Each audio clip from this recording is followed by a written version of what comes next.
East India company کی طرف سے تھی، البتہ عہدے کے نام بھی ابھی تک فارسی میں مغلیہ عہد والے چل رہے تھے۔ فروری 1839 میں وہ دفتری کمشنری آگرہ میں نائب منشی کے عہدے پر چلے گئے۔ دسمبر 1841 میں وہ امین پور میں منصف بن گئے۔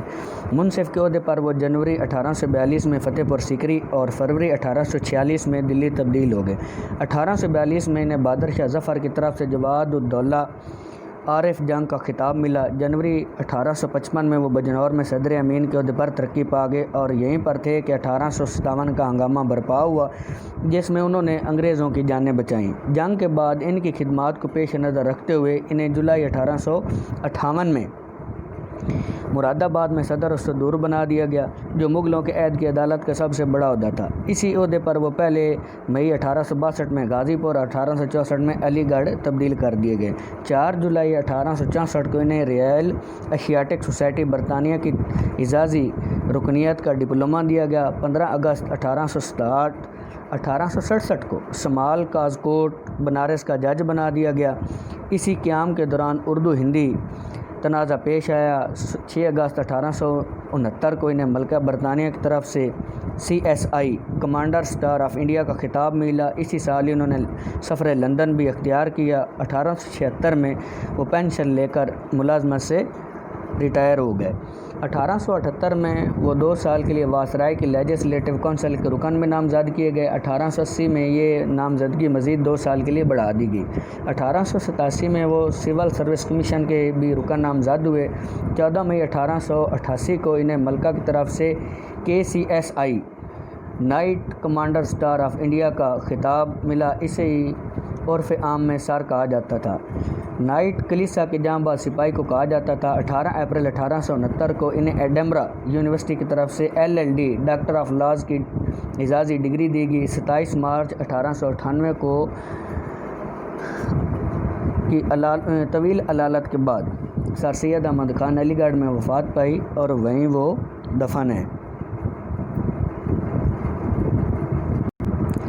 سر سید احمد خان اور ان کی تعلیمی خدمات۔ سر سید احمد خان نے اپنے پروگرام کا آغاز جنگ آزادی کے فوراً بعد ہی کر دیا۔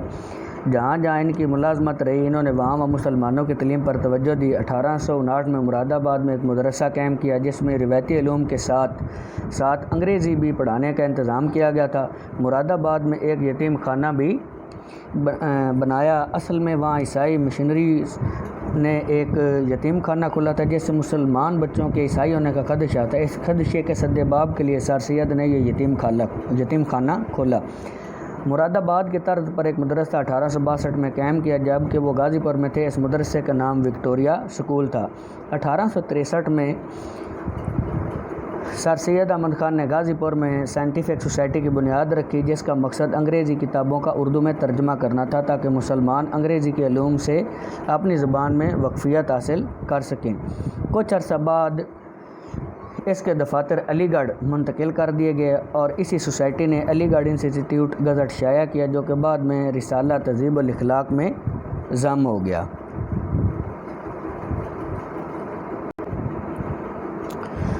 1869-70 میں سر سید احمد خان نے لندن کا سفر کیا اور وہاں کے تعلیمی ماحول کا مشاہدہ کیا۔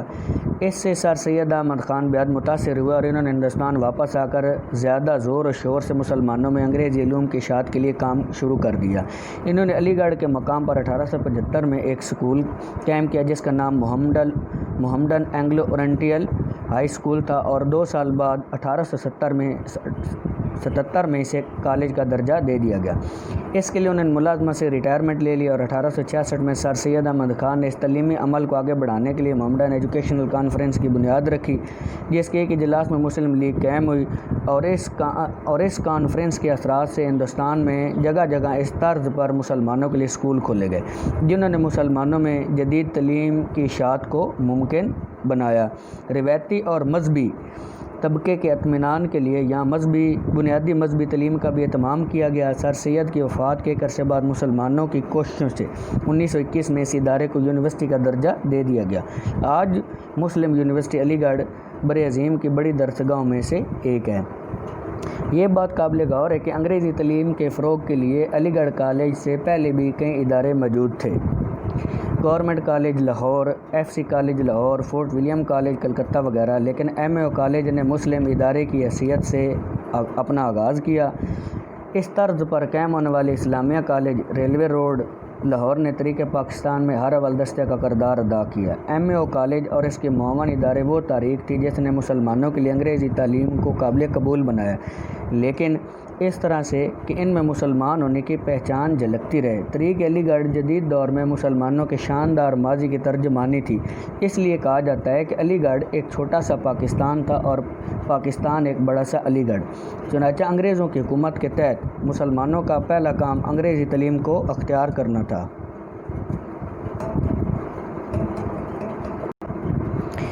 اس اہتمام کے ساتھ کہ ان کا مذہبی تشخص بھی قائم رہے اور اصل میں یہ ان کی اس وقت کے اعتبار سے ایک سیاسی پہچان تھی۔ ایم اے او کالج و school. M A O college کا جو ایبریویشن ہے Mohammedan Anglo Oriental college, Mohammedan Anglo Oriental, اس سے مراد مشرقی دنیا کا ایسا ادارہ ہے جو مسلمانوں اور انگریزوں کے اشتراک سے بنا ہو۔ ادارے کا نام اس بات کی نشاندہی کرتا ہے کہ یہ اپنی نوعیت کا ایک خاص ادارہ ہے اور اس کا مسلمانوں کی تاریخ میں یا انڈین سب کنٹیننٹ کی تاریخ میں بہت بڑا رول ہے۔ تو ڈیئر اسٹوڈنٹس، اس لیکچر کے حوالے سے آپ کا کوئی سوال ہو یا کوئی اوپینین ہو تو وہ ضرور شیئر کریں۔ بہت شکریہ، تھینک یو سو مچ۔